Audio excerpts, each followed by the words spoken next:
देखिए आज हम पढ़ने वाले हैं त्रिकोणमिति, लेकिन उससे पहले हमारा आपसे ये वादा है, अगर आप इस वीडियो को अंत तक देखते हैं तो आपको त्रिकोणमिति चैप्टर में कोई भी परेशानी नहीं रह जाएगी। यह हमारा आपसे वादा है। चलिए शुरू करते हैं। सबसे पहले हम पढ़ेंगे क्या, ट्रिग्नोमेट्रिक रेशियोज यानी त्रिकोणमिति अनुपात। लेकिन इससे पहले हम ये समझने की कोशिश करते हैं कि वास्तव में त्रिकोणमिति होती क्या चीज है। देखिए, जो त्रिकोणमिति होती है, अगर हम हिंदी में बात करें तो इसको क्या लिखा जाता है, इसको लिखा जाता है त्रिकोण मिति। क्या लिखते हैं इसको, त्रिकोण मिति। और इंग्लिश में क्या लिखते हैं इसको, इसको लिखते हैं ट्रिगोनोमेट्री। इंग्लिश में क्या लिखते हैं इसको, ट्रिगोनोमेट्री। अगर हम बात करें तो देखिए त्रि मतलब होता है तीन। त्रि मतलब क्या होता है, तीन। कोण मतलब होता है कोण, और मिति मतलब मापन। यानी ऐसा गणित का वह क्षेत्र जिसमें क्या किया जाता है, त्रिभुज के तीन कोणों का मापन किया जाता है, उसे कहते हैं त्रिकोणमिति। इसमें हम क्या करते हैं कि किसी त्रिभुज के कोणों और भुजाओं के बीच संबंध स्थापित करते हैं। अच्छा, ये कैसे होता है, देखिए इंग्लिश में इसका मतलब क्या होता है, त्रि मतलब यानी ट्राई मतलब क्या होता है, तीन। ट्राई मतलब क्या होता है, तीन। फिर गौण मतलब क्या होता है, इसका मतलब होता है साइड। इसका मतलब क्या होता है, उसी तरीके से देखो, ट्राई मतलब होता है तीन, और गौण गौण मतलब क्या होता है, साइड यानी भुजा। और मेट्री मतलब होता है मेजर यानी मापन। यानी जिसमें हम त्रिभुज की तीन भुजाओं का मापन करते हैं उसे क्या कहते हैं, ट्रिग्नोमेट्री। जब इन दोनों को हम आपस में मिला देंगे तो हम क्या कह सकते हैं, गणित का वह क्षेत्र जिसमें हम त्रिभुज के भुजाओं और कोणों के बीच संबंध स्थापित करते हैं, संबंध को सिद्ध करते हैं, उसे कहा जाता है क्या, त्रिकोणमिति। उम्मीद करते हैं आपको यहाँ तक बातें समझ में आ गई होंगी।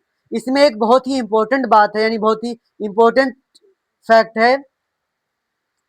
इसमें एक बहुत ही इंपॉर्टेंट फैक्ट है, और वह यह है कि त्रिकोणमिति जो होता है ये हमेशा किस पे लागू होता है, ये लागू होता है हमेशा समकोण त्रिभुज पर। किस पे लागू होता है, समकोण त्रिभुज। समकोण त्रिभुज क्या होता है, ऐसा त्रिभुज जिसमें एक कोण हो 90 अंश का। एक कोण कितने अंश का हो, 90 अंश का हो, उसे कहते हैं क्या, समकोण त्रिभुज। उसे क्या कहते हैं, समकोण त्रिभुज कहते हैं। तो अब इसमें हमें एक बात ये समझना होगा कि जो समकोण त्रिभुज होता है, यानी समकोण त्रिभुज के जो 90 अंश वाले कोण होता है, इसके सामने जो भुजा होती है इसे कहते हैं कर्ण। क्या कहते हैं इसको, इसे कहते हैं कर्ण। अच्छा ठीक है, अब हम ये तो आप इसे देखे होंगे, आपको समझ में आ रहा होगा। अच्छा ठीक है, अगर ये कर्ण है तो इसमें से एक बनेगा लंब और एक बनेगा आधार। तो कौन सा लंब बनेगा, कौन सा आधार बनेगा। इसकी पहले की क्लासेस में हम क्या करते थे, किसी को भी लंब और किसी को भी आधार मान लेते थे। लेकिन इस बार हमें समझना होगा वास्तव में लंब कौन बनेगा और आधार कौन सा बनेगा। तो ध्यान दीजिए, जैसे मान लीजिए कहीं कहीं आप देखेंगे साइन ए, या फिर कहीं देखेंगे साइन सी, तो इस तरीके से अलग अलग पूछता है। जैसे मान लीजिए अगर ये बी है, क्या है यहाँ पर बी, तो आपसे कभी भी साइन बी नहीं पूछेगा। क्यों, क्योंकि जो कोण समकोण होता है यहाँ से, यानी इसकी जगह से संबंध कभी नहीं पूछता है, पहली बात। दूसरी बात, जब ये पूछेगा ए से, कहाँ से पूछेगा, ए से, तो हम यहाँ मान लीजिए यहाँ पर ए लिखा है, यहाँ बी लिखा है, और नहीं यहाँ देखिए, मान लीजिए यहाँ ए लिखा है, यहाँ बी लिखा है, और यहाँ क्या लिखा है, सी लिखा है। अगर इस तरीके से पूछा गया है तो जो समकोण रहेगा वहां से कभी नहीं पूछेगा। अगर बी यहाँ होता, यहाँ सी होता, तो बी से पूछता, सी से कभी नहीं पूछता। तो एक बात आप ये नोट कर लीजिए, कभी भी ये समकोण त्रिभुज, यानी जहां पर समकोण बना रहेगा, जहां 90 अंश का कोण बनेगा, उस कोण से कभी भी मान नहीं पूछेगा। मान हमेशा पूछेगा शेष दोनों कोणों से। अब अगर मान लीजिए ए से पूछ रहा है, तो हम कहाँ से देखेंगे, हम भी ए से देखेंगे। ए मतलब अगर हम यहां से देखेंगे तो जो भी इस कोण के सामने वाली भुजा होगी, इस कोण के सामने जो भुजा होगी इसे कहेंगे लंब। क्या कहेंगे, इसे लंब कहेंगे। और ये कोण जिस पर टिका होगा इसे कहते हैं आधार। तो ये क्या बनेगा, ये बनेगा आधार। तो यहां तक बातें आपको समझ में आ गई होंगी। चलिए मान लीजिए अगर हमें कोण शीर्ष, यानी अगर हमसे जैसे पूछे साइन सी, तो हम कहां से देखेंगे, कोण शीर्ष देखेंगे। चलिए एक फिर से त्रिभुज ही बना लेते हैं छोटा सा। तो जो 90 अंश होगा, 90 अंश के सामने हमेशा कर्ण होगा, इसमें कुछ सोचना नहीं है। अब हमसे क्या पूछ रहा है, साइन सी, यानी हमें शीर्ष देखना पड़ेगा। जो पूछेगा हम वहीं से देखेंगे। अच्छा, यानी हमें देखना, ये यहाँ सी है, यहाँ ए है, यहाँ बी है, तो हम सी से देखेंगे। तो सी के सामने जो भुजा बनेगी ये बनेगी लंब, और ये क्या बनेगा, आधार। तो आपको यहां तक बात ये समझ में आ गया होगा कि 90 अंश के सामने हमेशा बनेगा कर्ण। 90 अंश के सामने क्या बनेगा, हमेशा कर्ण। बदलता कौन है, बदलता है हमेशा लंब और आधार। अब कैसे हम जानेंगे कौन सा लंब बनेगा कौन सा आधार बनेगा? उसके लिए हमें ये देखना होगा कि जो हमसे अनुपात पूछा है या फिर जो हमें कोण दिया है वो कहाँ पर है।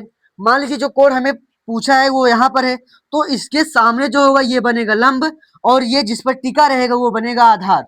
इसके सामने जो होगा वो क्या बनेगा? लंब, और ये जिस पे टिका रहेगा वो क्या बनेगा? आधार। अब यहाँ मान लीजिए हमसे सी पूछा, तो सी के सामने जो होगा ये लंब होगा, और ये जिस पे टिका होगा ये क्या होगा? आधार। तो उम्मीद करते हैं आपको यहाँ तक बातें अच्छे समझ में आ गई होंगी। अब यहाँ समझते हैं, जैसे मान लीजिए यह क्या है, फिर से कुछ वैसा ही दिख रहा है हमको फिगर। इसमें ये हमारा बनेगा समकोण। अगर ये समकोण है तो इसके सामने जो बनेगा ये बनेगा क्या? हमारा कर्ण। ये क्या बनेगा? कर्ण।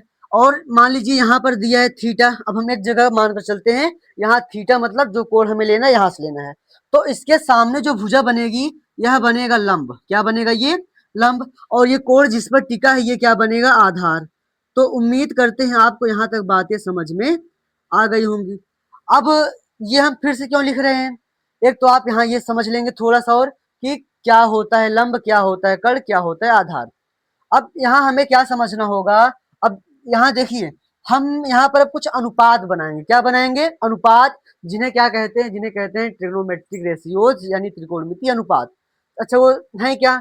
हम हो सकता है पहले क्या लिख दें, हम ऊपर लिख दें लंब बटे में कर्ण लिख दें, या फिर ऊपर लंब बटे में आधार लिख सकते हैं।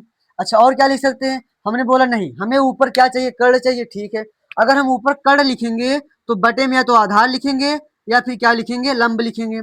अब हम कहते हैं नहीं, हमको क्या चाहिए? हमको आधार चाहिए, अंश, यानी अंश जो वो हमारा आधार बने। अगर आधार को हमें अंश बनाना है तो नीचे या तो हम लंब लिखेंगे, तो नीचे या तो हम लंब लिखेंगे या फिर नीचे क्या लिखेंगे? हम कर्ण लिखेंगे। यानी अगर हमें क्या करना है, इनमें से अगर हमें लंब बनाना है अंश, यानी अंश हमारा लंब होना चाहिए, तो बटे में या तो कर्ण आएगा या तो आधार आएगा। अगर हम अंश कर्ण बनाना चाहते हैं तो बटे में या तो लंब आएगा या तो आधार आएगा। अगर हम अंश को आधार बनाना चाहते हैं तो या तो हमारा बटे में लंब आएगा या फिर कर्ण आएगा। तो उम्मीद करते हैं आपको यहाँ तक बातें समझ में आई होंगी। तो अब इन्हीं अनुपातों को अलग अलग नाम दिया गया। किसी को साइन कहा गया, किसी को कॉस कहा गया, किसी को टेन कहा गया, किसी को कॉट कहा गया, किसी को सेक कहा गया। अब वो कैसे बनते हैं वो हम अभी आगे समझते हैं। तो कुल 6 अनुपात बने। अगर 6 अनुपात बने तो 6 त्रिकोणमितीय अनुपात भी बनेंगे। तो पहले का नाम क्या है?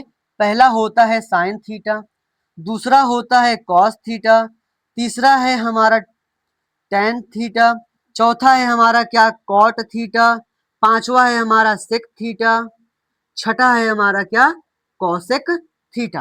यानी पहला साइन, दूसरा कॉट, तीसरा टेन, कॉट, सेक और कॉसेक। अब किसका मान क्या होगा? कौन सा लंब बटे आधार बनेगा, कौन सा कर्ण बटे आधार बनेगा, कौन सा लंब बटे कर्ण बनेगा, ये सब हमें कौन बताएगा? इसके लिए आप एक छोटा सा ट्रिक याद रखिए, वो क्या है? लाल और बटे कक्का। क्या याद रखेंगे? लाल बटे कक्का। अच्छा इससे क्या होगा सर? समझिए यहाँ पर। तो जो ये हम लाइंस लिखे हैं, sign, cos, tan, cot, sec, cosec, इसी तरीके से इसमें भी लिखेंगे। पहले क्या लिखेंगे? साइन, फिर कॉस, फिर टेन, फिर कॉट, फिर सेक, और फिर क्या आएगा? Cosec. Sine, cos, tan, cot, sec, cosec. उम्मीद करते हैं आपको ये समझ में आ गया होगा। अच्छा इससे क्या होगा समझते हैं। जैसे यहाँ लिखा गया है साइन, तो साइन के पास कौन है? लंब, और बटे में कौन है? कर्ण। यानी साइन थीटा बराबर क्या हो जाएगा? लंब बटे कर्ण। तो साइन थीटा क्या हो गया हमारा? लंब बटे कर्ण। अच्छा जैसे है हमारा कॉस, तो कॉस में क्या आया? आधार, और बटे में क्या आया? कर्ण। तो कॉस थीटा क्या बन जाएगा? आधार बटे कर्ण। तो क्या हो जाएगा यहाँ पर? आधार बटे कर्ण। अच्छा जैसे टेन आया, तो टेन थीटा बराबर क्या होगा? यहाँ देखिए इसके पास लंब आया, बटे में कौन आया? आधार। तो क्या हो जाएगा? लंब बटे में आधार।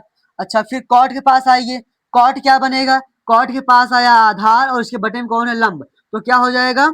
आधार बटे लंब। फिर कौन है हमारा? सेक। तो सेक का क्या बनेगा? कर्ण बटे आधार। क्यों? क्योंकि सेक के पास कर्ण आया और बटे में कौन आया? आधार। तो सेक थीटा बराबर क्या बन जाएगा? कर्ण बटे आधार। फिर अगला है कौशिक थीटा, तो कौशिक थीटा बराबर क्या बनेगा? तो कौशिक के पास कौन आया? कर्ण आया, और इसके बटे में क्या है? लंब है। तो क्या बन जाएगा? ये बन जाएगा कर्ण बटे लंब। तो उम्मीद करते हैं आप यहाँ तक बातें समझ में आ गई होंगी। अब इसी में एक बात और ये ध्यान रखिए, जैसे यहाँ देखिए तो साइन के उल्टे में कौन आया, तो साइन के अपोजिट में आया कॉसेक, और कॉसेक के अपोजिट में कौन आया, साइन। क्यों, क्योंकि साइन का होता है लंब बटे कर्ण, कॉसेक का क्या होता है, कर्ण बटे लंब, यानी ये दोनों एक दूसरे क्या हुए, विपरीत बने। अगर ये दोनों एक दूसरे के विपरीत है, यहाँ से हमें क्या मिल सकता है, यहाँ से हमको मिलेगा साइन थीटा बराबर 1 अपॉन कॉसेक थीटा। अच्छा, अगर हम इसको यहाँ भेज दे तो यहाँ से हमारा एक फॉर्मूला और बन जाएगा, क्या, sine theta into cosec theta बराबर 1। अच्छा ठीक है सर, अगर हम यहाँ से साइन को बटे में भेज दे तो हमारा एक फॉर्मूला और बन जाएगा, वो क्या बनेगा, कॉसेक थीटा बराबर 1 अपॉन साइन थीटा। क्यों, ये जो इधर गुणे में था उधर बटे में चला गया। तो अब अगला देखते हैं, फिर कॉस का उल्टा कौन है, सेक, और सेक का उल्टा कौन है, कॉस। तो सेक थीटा बराबर क्या बन जाएगा, 1 अपॉन कॉस थीटा। अगर यहां से इसको इधर भेजें तो ये गुणा में चला आएगा, तो क्या बन जाएगा, sec theta into cos theta बराबर में 1, sec theta into cos theta बराबर में 1। अगर हम क्या करें, यहाँ से कॉस का मान निकालना चाहें तो सेक इधर हम गुणा में है, उधर बटे में चला जाएगा, तो क्या हो जाएगा, यहाँ से हो जाएगा कॉस थीटा बराबर 1 अपॉन सेक थीटा। तो उम्मीद करते हैं आपको यहाँ तक बातें समझ में आ गई होंगी। चलिए, अब यहाँ हमारा बचा है कौन, टैन। टैन का उल्टा क्या होता है, कॉट, और कॉट का उल्टा क्या होता है, टैन। तो यहाँ से क्या बन जाएगा, टैन थीटा बराबर 1 अपॉन कॉट थीटा। अगर इसको यहाँ भेजेंगे तो क्या बन जाएगा हमारा अगला फॉर्मूला, ये बनेगा tan theta equal to tan theta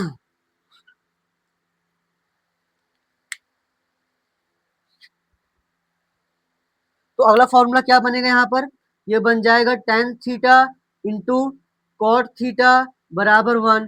अगर हम यहाँ से क्या करें, टैन को उधर भेज दें यानी बराबर किधर, तो इधर ये गुणा में उधर बटे में चला जाएगा, तो क्या बन जाएगा, कॉट थीटा बराबर 1 अपॉन टैन थीटा। तो आप ये इतनी बातें याद रखिएगा, और हम क्या करेंगे, अब इसका उपयोग करना सीखेंगे कि यानी हम ये जो हम फॉर्मूला बना के रखे हैं, साइन थीटा बराबर लंब बटे कर्ण, कॉस थीटा बराबर आधार बटे कर्ण, टेन थीटा बराबर लंब बटे आधार, कॉट थीटा बराबर आधार बटे लंब, सेक थीटा बराबर कर्ण बटे आधार, कॉसेक थीटा बराबर कर्ण बटे लंब। अब हम ये सीखेंगे इनका प्रयोग कैसे करते हैं, और ये सब जो फॉर्मूले हमारे बने हैं इसको इसलिए अभी बना दिए क्योंकि ये हमें काम पड़ेगा। ये जो हमारी पहली प्रश्नावली है उसमें तो नहीं काम पड़ेगा, लेकिन उसके बाद वाले चैप्टर में क्या होगा, हमें इसकी बहुत ही ज्यादा आवश्यकता पड़ेगी। तो अब चलिए हम समझते हैं अपनी प्रश्नावली 8A। आज हम पढ़ेंगे प्रश्नावली 8.1। लेकिन उससे पहले अगर आप इस चैनल पर नए हैं तो हमारे चैनल को सब्सक्राइब कीजिए, हमारी वीडियो को लाइक कीजिए। चलिए, अब हम क्या पढ़ेंगे, प्रश्नावली 8.1। जिसके पहले हम ये समझते हैं, इसके पहले वाले लेक्चर में हमने क्या पढ़ा था, हमने देखा वहां पर कि कुल क्षेत्र त्रिकोणमितीय अनुपात बनते हैं, पहला साइन, दूसरा कॉस, टेन, कॉट, सेक और कॉसेक। इसको याद करने का यानी इसको बनाने का, ये कैसे बने ये तरीके भी हमने आपको बता दिए, एक ट्रिक आपको बता दी कि हाँ ये कैसे याद होगा। चलिए, अब सबसे पहले हम सीखेंगे कि इसका इस्तेमाल हमें कैसे करना है। तो जैसे प्रश्नावली 8.1 में जो पहला सवाल है उसको करके हम समझेंगे हाँ इसको हमें हल करना कैसे है। देखिए, जैसे हमारा पहला प्रश्न है कि त्रिभुज ए बी सी में जिसका कोण बी समकोण है, ए बी बराबर 24 सेंटीमीटर है, बी सी बराबर 7 सेंटीमीटर है, और तो हमें निम्नलिखित का मान याद करना है। तो चलिए सबसे पहले हम बनाते हैं क्या, कि त्रिभुज कैसे बनेगा हमारा। तो क्या कह रहा है कि एक त्रिभुज ए बी सी है, तो इसमें हम चलिए बना लेते हैं त्रिभुज। ये बन गया हमारा एक त्रिभुज, इसका नाम हमें क्या रखना है, ए बी सी। लेकिन इसमें एक बात ये ध्यान रखना है कि हमें इसमें बताया रहेगा कि क्या हमें समकोण मानना है। जो समकोण मानना होगा वो जहां 90 अंश कोण बन रहा है यहाँ रखेंगे। इसके अलावा जो दो बचे हैं यानी ए बी सी में से जो दो बचेंगे उसको कहीं भी रख सकते हैं। तो इसमें क्या बोला है कि कोण बी हमारा क्या है, समकोण है। तो चलिए यहाँ हम कोण बी को समकोण मान लेते हैं। अब यहाँ एक जगह ए रख देंगे, एक जगह बी रख यानी सी रख देंगे। अब चाहे जहां आप ए रखिए चाहे जहां सी रखिए, इससे कोई भी समस्या नहीं है। फिर कह रहा है ए बी बराबर 24 सेंटीमीटर, जो हमारा ए बी है कितना है, ये है 24 सेंटीमीटर, और बी सी बराबर 7 सेंटीमीटर यानी ये कितना है, ये है 7 सेंटीमीटर। तो अब हमें क्या बताना है, हमें मान निकालना है पहला साइन ए और कॉस ए। पहला क्या निकालना है, साइन ए का और किसका, कॉस ए का, यानी हमें पहले में 2 मान निकालने हैं। और दूसरे में क्या पूछा है, दूसरे में बोला है साइन सी और क्या दिया है, कॉस सी। तो ये हमारा सवाल है, इसमें क्या कह रहा है, हमें एक त्रिभुज एबीसी है जिसमें कोण भी समकोण है, ए बी बराबर 24 सेंटीमीटर है, बी सी बराबर 7 सेंटीमीटर है, और इसमें हमें क्या करना है, साइन ए कॉस ए और साइन सी कॉस सी का मान ज्ञात करना है। तो पहले हम इसका देखेंगे पहला नंबर, जिसमें हमें क्या करना है, साइन ए और कॉस सी का मान ज्ञात करना है। तो जैसे ए यहाँ है तो हम यहाँ से देखेंगे, पहला नंबर जो 90 अंश बनेगा इसके सामने कर्ण बनेगा, इसमें कोई सोचना समझना नहीं है हमें। और जिसे हमें क्या बोला है, ए और ए, पहले हम क्या बोला है, साइन ए या कॉस ए। तो जब हम ए से देखेंगे तो एक बनाएंगे, यानी इसके सामने जो बनेगा ये बनेगा लंब, यानी ये क्या बन जाएगा, लंब। और जिसपे ये टीका है ये क्या बनेगा, ये बन जाएगा आधार। ये कब होगा, जब हम ए से देख रहे होंगे। लेकिन अब ये बात ध्यान दीजिए क्या, कि साइन थीटा बराबर होता है लंब बटे कर्ण। अच्छा, लंब तो हमें पता है लेकिन कर्ण हमें नहीं पता। तो अब हम क्या करेंगे, अब यहाँ एक थ्योरम लगता है, एक प्रमेय लगता है, जिसका नाम है क्या, पाइथागोरस प्रमेय। तो पाइथागोरस प्रमेय हम अलग से नहीं पढ़ेंगे, इसी में हम आपको अच्छे से समझा देंगे, इस तरीके से समझाएंगे सवालों में ही कि आप इसे पाइथागोरस प्रमेय को अच्छे से प्रयोग करना सीख जाएंगे। चलिए, तो सबसे पहले पाइथागोरस प्रमेय हम समझते हैं। तो पाइथागोरस प्रमेय क्या होता है, कि यह प्रमेय हमें यह बताता है कि कर्ण का वर्ग जो होता है ये आधार के वर्ग और लंब के वर्ग के योग के बराबर होता है। मतलब जो कर्ण का वर्ग होता है, यानी कर्ण का वर्ग, ये किसके, लंब के वर्ग और आधार के वर्ग के योग के, यानी ये लंब का वर्ग हो गया, आधार का वर्ग हो गया, इसके किसके योग के क्या होता है, बराबर होता है। ठीक है, कर्ण हमें पता है, नहीं पता है, तो कर्ण ऐसे रहने देते हैं, यानी कर्ण का वर्ग ऐसे रहेगा, बराबर लंब।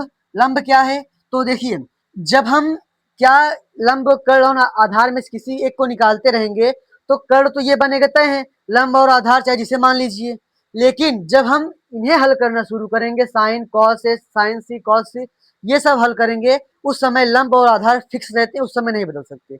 इसलिए अभी हम चाहे जो मान सकते हैं, लेकिन क्योंकि कोड हम यहाँ लिए हैं तो नियम के हिसाब से चलते हैं। तो ये हमारा लंब बनेगा, ये आधार बनेगा, ये कर्ण बनेगा। क्यों, क्योंकि 90 अंश के सामने जो होता है ये कर्ण होता है, जो कोण हम लिए हैं इसके सामने जो होगा ये लंब होगा, और ये त्रिभुज यानी ये जो कोण है ये जिसपे टिका रहेगा ये क्या बनेगा, ये हमेशा आधार बनेगा। तो चलिए अब, तो लंब क्या है, लंब है हमारा 7, तो यहाँ हो जाएगा 7 का वर्ग, प्लस आधार कितना है 24, तो यहाँ हो जाएगा क्या, 24 का वर्ग। फिर 7 का वर्ग कितना होता है, वर्ग मतलब क्या होता है, जिसे कहा गया 7 का वर्ग, मतलब हम 7 का गुणा 7 में करेंगे, जो आधार यानी जो ये घात होता है उतनी बार करते हैं, यानी जो आधार होता है उसका गुणा उसी में करते हैं, जो घात होता है उतनी बार करते हैं। तो वर्ग है, वर्ग मतलब घात 2 है, तो 7 का गुणा 7 में 2 बार करेंगे, कितना आएगा, यहाँ 49 आ जाएगा। फिर प्लस जब 24 का वर्ग करेंगे तो क्या आएगा, यहाँ आ जाएगा 576, क्या हो जाएगा, 576। क्यों, क्योंकि जब 24 से गुणा 24 में करेंगे तो क्या आएगा, 576 आएगा। फिर इन्हें जब जोड़ेंगे तो क्या हो जाएगा, कितना हो गया, 625। अब यहाँ ध्यान दीजिए कि कर्ण का जो ये यानी कर्ण है ये वर्ग में है, जब उधर जाएगा तो क्या बनेगा, ये वर्गमूल बनेगा। तो क्या हो जाएगा, कर्ण बराबर हो जाएगा अंडर रूट 625, यानी 625 का वर्गमूल। तो क्या आएगा हमारे यहाँ से, यहाँ आ जाएगा 25। क्यों, 25 25 सामने कितना होता है, 625। तो कर्ण क्या आ गया, कर्ण आ गया हमारा 25। अब हमें मान क्या निकालना है, पहले में हमें निकालना है साइन ए और कॉस ए। तो पहले चलिए, पहले में हमें पहला क्या है हमारा, साइन ए। तो साइन ए यानी साइन थीटा, तो साइन थीटा बराबर क्या होता है, लंब बटे कर्ण। ए मतलब यानी थीटा मतलब, यहाँ कभी आपको ए मिलेगा, कभी बी मिलेगा, कभी एक्स मिलेगा, कभी वाई मिलेगा, कभी जेड मिलेगा, कभी फाइव मिलेगा, तो यहाँ आपको कुछ भी मिल सकता है। तो यहाँ अभी क्या आया है, उसका मान ए आया है। तो साइन ए यानी साइन थीटा बराबर होता है लंब बटे कर्ण। तो यहाँ से देखेंगे तो ये लंब बनेगा, यानी इसके यानी जहां से हम देख रहे हैं उसके सामने जो भुजा बनेगी ये लंब बनेगी, और ये कोण के नीचे जो भुजा रहेगी क्या बनेगी, हमेशा आधार। वहीं यहाँ से देखेंगे तो इसके सामने ये लंब बनेगा और ये क्या बनेगा, आधार बनेगा। कर्ण हमेशा वही रहता है, कर्ण में कोई भी परिवर्तन नहीं होता है। उम्मीद करते हैं आपको यहाँ तक बातें समझ में आ गई होंगी। चलिए, तो साइन ए यानी साइन थीटा बराबर होता है लंब बटे कर्ण। तो ये लंब है 7, कर्ण है 25, तो क्या हो जाएगा, यानी इस पहले देखिए सूत्र क्या होता है, सूत्र होता है लंब बटे कर्ण। अच्छा, लंब है कितना, लंब है 7 और बटे में कर्ण कितना है 25, तो यहाँ आ गया 25, यानी साइन ए बराबर क्या हो गया, साइन ए बराबर आ गया 7/25। ठीक है, फिर यहाँ क्या निकाल लेते हैं, इसी ने हमसे पूछा है कॉस ए। तो अब देखिए जब कॉस ए निकालेंगे तो फिर से आया क्या ए, फिर से यहीं से देखेंगे और ये हम यहाँ सूत्र रख यानी लिख कर रखे हैं। तो कॉस थीटा बराबर क्या होता है, आधार बटे कर्ण। यहाँ से देखेंगे तो आधार ये बनेगा, लंब ये बनेगा, कर्ण ये बनेगा। तो आधार कितना है 24, कर्ण कितना है 25। तो क्या हो जाएगा 24/25। यानी पहले देखिए सूत्र क्या होता है, सूत्र होता है क्या, आधार और बटे में कर्ण। आधार कितना है, आधार हमारा 24 है, यहाँ हो जाएगा 24 बटे कर्ण कितना है, कर्ण 25 है, तो यहाँ क्या हो जाएगा 25। तो उम्मीद करते हैं आपको यहाँ तक बात समझ में आ गया होगा। चलिए आगे समझते हैं। तो अगला क्या निकालना है हमें, हमें दूसरा बताना है साइन सी। अब यहाँ ध्यान दीजिए, हमें साइन सी बोला है तो हम ए से ना देखकर अब कहाँ से देखेंगे, अब हम देखेंगे सी से। जब सी से देखेंगे तो लंब और आधार क्या होगा, बदल जाएगा, कर्ण हमारा वही रहेगा। तो इसके सामने जो आएगा वो लंब होगा, ये जिस पर टिका हुआ ये आधार होगा। इसके सामने आया 24 तो ये होगा हमारा लंब, और ये जिस पे टिका है ये यानी इसके जो बगल में रहेगा ये क्या होगा, ये बनेगा आधार। तो साइन सी यानी साइन थीटा बराबर क्या होता है, ये होता है लंब बटे कर्ण। लंब कितना है, तो यहाँ से देखने पे लंब ये बना, तो लंब का मान है 24, यहाँ हो जाएगा 24 बटे कर्ण कितना है, कर्ण है यहाँ पर 25, तो यहाँ क्या हो जाएगा 25। फिर हमें क्या निकालना है, कॉस सी। तो कॉस थीटा बराबर क्या होता है, यानी कॉस सी बराबर क्या हो जाएगा, आधार बटा कर्ण, आधार बटा कर्ण। आधार कितना है, तो आधार हमारा है 7 और कर्ण क्या है 25, तो यहाँ क्या हो जाएगा 7/25। तो उम्मीद करते हैं आप यहाँ तक बातें समझ में आ गई होंगी। अगर आप इस चैनल पर नए हैं तो हमारे इस चैनल को सब्सक्राइब कीजिए, हमारी वीडियो को लाइक कीजिए। और हमें पता है कि आपको हो सकता है ये पाइथागोरस थ्योरम थोड़ा कम समझ में आया हो, इनका ये जो त्रिकोणमितीय अनुपात है इनका प्रयोग कैसे करना है ये थोड़ा कम समझ में आया हो, लेकिन हम जल्द ही आपके लिए पूरा चैप्टर लेके आएंगे जिसमें हम आपको इसका प्रयोग करना अच्छे से समझाएंगे। चलिए मिलते हैं जल्दी एक नई वीडियो में, धन्यवाद।